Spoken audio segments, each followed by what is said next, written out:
In this video, I will be discussing Weber classification of ankle fractures. There are three main landmarks that you should be aware of. The lateral malleolus, shown here, the tibiofibular overlap, shown here, and the fibula, which is shown here. Other landmarks worth mentioning that may be involved with these types of ankle fractures are the deltoid ligament and the medial malleolus. There are three types of Weber classification of ankle fractures. Weber A is the lateral malleolus fracture, and it's below the syndesmosis, so below that overlap here, and it's often a transverse fracture. So you can see this transverse fracture here. This is just an example. There's not an actual fracture on this radiograph.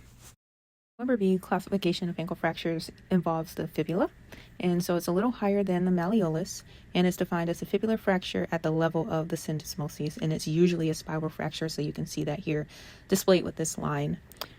It can sometimes be associated with a partial syndesmosis ligament tear, but there's usually no widening of that syndesmotic joint on the x-ray, and it can also be associated with a deltoid ligament tear or a medial malleolus fracture.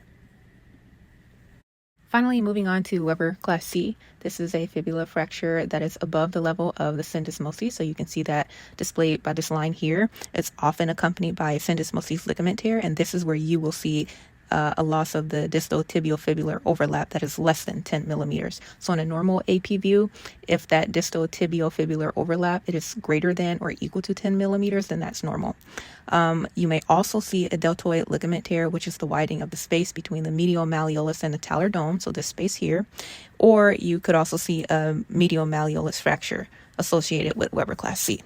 As far as treatment for these ankle fractures depends on stability. So if it's unstable, displaced, or open, it will require surgical intervention, often open reduction and internal fixation. Thank you for taking the time for watching this video.